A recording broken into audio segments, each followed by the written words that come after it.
नमस्ते साथियों, जय Shri Krishna. RPSC first grade और आरपीएससी सेकंड ग्रेड जो हमारा प्रथम प्रश्न पत्र है जीके, उसकी तैयारी आपको इस चैनल पर करवाई जा रही है। अगर आप फर्स्ट ग्रेड और सेकंड ग्रेड की तैयारी कर रहे हैं तो इस चैनल से जुड़ सकते हैं, क्योंकि इस चैनल पर आपको हाथों से बनाए हुए नोट्स बिल्कुल फ्री में उपलब्ध करवाए जा रहे हैं। इन्हीं नोट्स को पढ़कर मैंने खुद फर्स्ट ग्रेड का एग्ज़ाम दिया था और मैंने इन नोट्स से एक भी क्वेश्चन बाहर नहीं किया था। जितने भी फर्स्ट पेपर के मेरे पास में नोट्स बने हुए हैं हाथों से, ये मैं आपको बिल्कुल फ्री में उपलब्ध करवा रही हूँ। तो अगर आप इस चैनल पर नए हैं तो चैनल को सब्सक्राइब करें और बेल आइकन को प्रेस करें, ताकि मेरी हर आने वाली वीडियो का नोटिफिकेशन सबसे पहले आप तक पहुँच सके। मैंने सबसे पहले जो फर्स्ट ग्रेड में गुप्त काल का टॉपिक था वो मैंने करवा दिया था, कंप्लीट हो गया है वो हमारा। और अब मैंने 1857 का जो स्वतंत्रता संग्राम है वो स्टार्ट किया था, जिसके 2 भाग मैं पहले करवा चुकी हूँ। आज है हमारा तीसरा भाग है और अगले चौथा भाग में आपका ये 1857 का स्वतंत्रता संग्राम कंप्लीट हो जाएगा। फिर बाद में हम आगे का जो भी टॉपिक है उसको क्लियर करेंगे। लेकिन मैंने आपको कहा था कि मैं आरपीएससी फर्स्ट ग्रेड और सेकंड ग्रेड में जो सेम टॉपिक है हमारे जो जीके वाले पेपर में, मैं पहले वो शुरू करूँगी। लेकिन मुझे किसी ने कमेंट बॉक्स में कमेंट नहीं किया था कि हम सेकंड ग्रेड की तैयारी कर रहे हैं, तो आप हमें सेकंड ग्रेड की तैयारी भी साथ में करवाइए और वो टॉपिक लीजिए जो दोनों में सेम है। तो किसी ने कमेंट नहीं किया था, इसलिए मैंने सोचा कि मैं भी फर्स्ट ग्रेड की तैयारी ही कर रही हूँ। तो और मुझे लगता है कि जो भी साथी मेरे साथ जुड़े हुए हैं वो फर्स्ट ग्रेड की तैयारी ही कर रहे होंगे, इसीलिए मैं जो फर्स्ट ग्रेड के अकॉर्डिंग जो हमारे सिलेबस है उसी के अकॉर्डिंग तैयारी कराऊंगी। अगर कोई मुझे कमेंट बॉक्स में कमेंट करेगा कि हम सेकंड ग्रेड की तैयारी कर रहे हैं और जो टॉपिक दोनों में सेम है आप वो करवाइए, तो मैं फिर बाद में जो हमारे प्रथम पेपर में सेकंड ग्रेड और फर्स्ट ग्रेड दोनों में जीके वाले में जो भी टॉपिक सेम है उनको पहले पढ़ा दूंगी। ये जो आपको हाथों से बनाए हुए नोट्स दिख रहे हैं ये मैंने खुद अपने हाथों से बनाए हैं। मैंने भी फर्स्ट ग्रेड का एग्ज़ाम दिया था और इन नोट्स में से एक भी क्वेश्चन बाहर नहीं गया था, तो मैंने सोचा मैं आपके साथ में शेयर करूं। और ये नोट्स मैंने आरबीएससी एनसीईआरटी की जो बुक चलती है 6 से 10 तक उनमें से पढ़कर और शॉर्ट नोट्स बनाए थे। और ये शॉर्ट नोट्स मेरे एग्ज़ाम में बहुत लाभदायक साबित हुए थे। बहुत रामबाण नोट्स है ये, इनमें से एक भी क्वेश्चन बाहर नहीं गया था, इसीलिए मैं आप सबके साथ में शेयर करना चाहती हूँ। तो अगर इस चैनल पर आप नए हैं तो चैनल को सब्सक्राइब ज़रूर करें। अगर आप फर्स्ट ग्रेड और सेकंड ग्रेड हिंदी सब्जेक्ट से तैयारी कर रहे हैं तो मेरा एक और चैनल है हिंदी साहित्य कौशल्या प्रजापत। मैं उस पर भी जो भी मेरे पास में हिंदी सब्जेक्ट के नोट्स बने हुए हैं, हिंदी साहित्य, इतिहास, काव्य शास्त्र, जनसंचार माध्यम, जो हमारा टॉपिक है उसमें टोटल मेरे पास में हिंदी के नोट्स बनाए हुए हैं हाथों से, तो वो भी मैं उस चैनल पर शेयर कर रही हूँ। अगर आप हिंदी से तैयारी कर रहे हैं तो उस चैनल से जुड़ जाइए और अपने हाथों से नोट्स बनाइए। और ये नोट्स आपके लिए एग्ज़ाम में बहुत रामबाण साबित होंगे। मेरे हिंदी के जो भी नोट्स थे उनमें से एक भी क्वेश्चन बाहर नहीं गया था, मैंने उनको भी बहुत मुश्किल से बनाया था और मैं आपको आपके साथ में सीधे शेयर कर रही हूँ। तो आप इन नोट्स का लाभ ज़रूर लें और अपने एग्ज़ाम के पहले आप 2-3-4 महीने पहले इनका रिवीजन करेंगे तो आपका फर्स्ट पेपर और सेकंड पेपर अच्छा होगा। मैंने भी ऐसे ही किया था। जो फर्स्ट ग्रेड का हिंदी पेपर है हिंदी वाला, उसमें मैंने आदिकाल पढ़ा दिया था। हमारा भक्तिकाल चल रहा है, वो भी बहुत जल्दी ख़त्म हो जाएगा और हम आधुनिक काल में प्रवेश कर जाएंगे। फिर बाद में मैं काव्य शास्त्र भी पढ़ाऊँगी आपको। तो अगर आप इस चैनल पर नए हैं और इस चैनल को सब्सक्राइब ज़रूर करें, और मेरा वो चैनल है हिंदी साहित्य वाला, उस पर भी आप ज्वाइन हो जाइए और अपने हाथों से मेरे साथ के साथ नोट्स बनाते रहिए। अभी आपको लग रहा होगा कि हम नोट्स नहीं बनाएंगे, लेकिन ये नोट्स आप बनाएंगे तो बहुत फ़ायदे में रहेंगे। आप नोट ज़रूर बनाएं। मैं जो भी यहाँ पढ़ाती हूँ उसकी पीडीएफ मैं मेरे टेलीग्राम चैनल पर पोस्ट करती हूँ, तो आप वहाँ जाकर उस पीडीएफ के ज़रिए वो नोट्स अपने नोटबुक में उतारिए और साथ में साथ रिवीजन भी करते रहिए, ताकि ज़्यादा मैटर इकट्ठा नहीं हो। अब हम इसमें 1857 की क्रांति का प्रारंभ कैसे हुआ था वो पढ़ेंगे। पिछले 2 वीडियो में हमने 1857 की क्रांति के क्या क्या कारण थे वो हमने सारे कारण देखे थे। राजनीतिक कारण क्या थे, सामाजिक, धार्मिक, आर्थिक, तत्कालीन कारण क्या था वो हमने पढ़ चुका था। अब क्रांति का प्रारंभ कहाँ से होता है ये हम देखेंगे। विद्रोह की तिथि 31 मई निर्धारित की गई थी, लेकिन 29 मार्च 1857 बैरकपुर छावनी के सैनिक मंगल पांडे ने कारतूसों का प्रयोग करने से इनकार कर दिया। और ये कौन सी छावनी थी?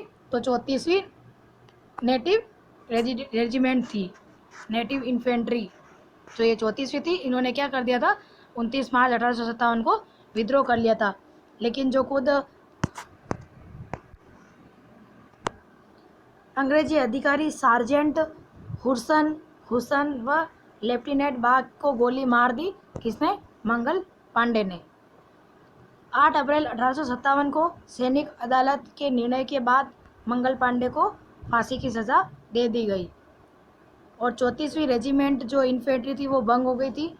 मंगल पांडे तत्कालीन गाजीपुर बलिया यूपी में है ये का रहने वाला था। यानी मंगल पांडे कहाँ के रहने वाले थे?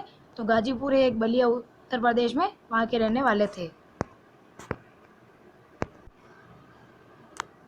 मंगल पांडे का मित्र था कैप्टन गार्डन। ये एकमात्र अंग्रेज था जिसने अंग्रेजों के खिलाफ विरुद्ध युद्ध किया, जो एकमात्र अंग्रेज था। ये क्वेश्चन एग्जाम में पूछा भी जा सकता है कि 1857 की क्रांति में एकमात्र अंग्रेज कौन सा था जिसने अंग्रेजों के विरुद्ध या उनके खिलाफ युद्ध किया था? तो कौन था? कैप्टन गार्डन, जो मंगल पांडे का मित्र था। अब हम पढ़ेंगे 10 मई 1857 का जो विद्रोह हुआ था वो कहाँ का हुआ था। 10 मई 1857 को मेरठ की छावनी में यह विद्रोह हुआ था और सैनिकों द्वारा यह विद्रोह किया गया था। मेरठ में अंग्रेज अधिकारी कौन था? General habit. इसने कोई प्रयास नहीं किया, यानी जो मेरठ में विद्रोह हुआ था तो ये जनरल हेबिट था, तो इसने विद्रोह रोकने का कोई प्रयास नहीं किया था।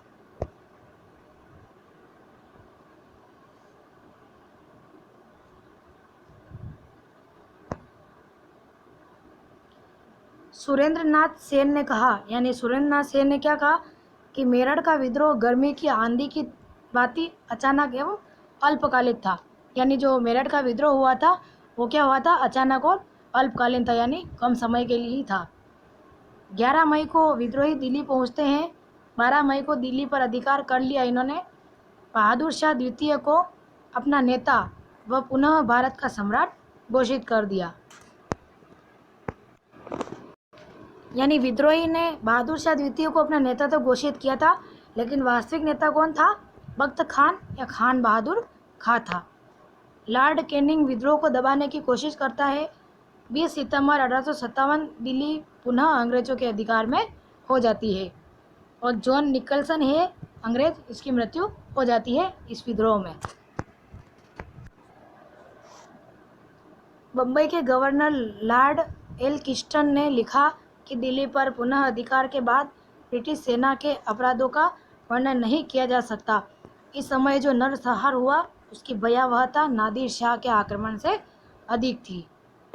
हडसन ने सम्राट को बंदी बना लिया, निर्वासित कर बेगम जिन्नत महल के साथ रंगून भेज दिया था। सम्राट के पुत्र मिर्जा मुगल व मिर्जा ख्वाजा सुल्तान तथा पौत्र मिर्जा अबू बकर को लाल किले यानी दिल्ली के सम्राट को गोली मार दी। बख्त खां की मृत्यु 13 मई 1859 को हुई थी। मिर्जा गालिब भी इस समय दिल्ली में थे। फिर हम पढ़ेंगे लखनऊ, यानी लखनऊ में विद्रोह कब हुआ था। 4 जून 1857 को बेगम हजरत महल ने अपने अल्पवयस्क पुत्र विराजिस कादिर को नवाब घोषित कर दिया व विद्रोह कर दिया। ये एग्जाम में क्वेश्चन पूछा जा सकता है कि लखनऊ में जो विद्रोह हुआ था वो किसके द्वारा किया गया था। तो बेगम हजरत महल के द्वारा किया गया था और वहाँ पे नवाब किसे घोषित किया गया था? तो उनका पुत्र था विराजिस कादिर, इनको घोषित किया था और ये एग्जाम में क्वेश्चन पूछा जाता है। और कब हुआ था ये? 4 जून 1857 को हुआ था। Henry Lawrence Inglis General Havelock Outram क्या हुए? ये सारे असफल हुए। नवंबर 1857 को सर कालिन कैम्पबेल ने पुनः अधिकार कर लिया था और बेगम कहाँ चली गई थी? नेपाल चली गई थी। लखनऊ के बेगम हजरत महल को महक परी भी कहा जाता है, यानी जो लखनऊ के बेगम हजरत महल है उसको क्या कहते हैं, महक परी भी कहते हैं।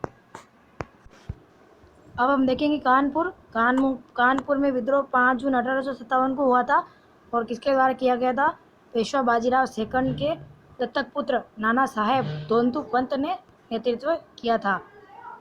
तात्या टोपे व अजीमुल्ला खान ने सहयोग किया था इनका। और ये देखिए मैं जो बता रही हूँ कानपुर, लखनऊ, ये सारे इनकी डेट भी आपको मिलान में पूछी जा सकती है। और किस मतलब कानपुर में कौन थे, बाजीराव पेशवा थे, तो ये आपको ऐसे मिलान में पूछा जा सकता है, तो आप याद रखना, अक्सर एग्जाम में यही क्वेश्चन पूछे जाते हैं। हेवलॉक व जनरल नील ने अधिकार कर लिया था कब, 20 जुलाई को। 27 नवंबर को ग्वालियर की सेना ने कानपुर पर पुनः अधिकार कर लिया। 6 दिसंबर 1857 को कैंपबेल ने कानपुर पर अधिकार कर लिया।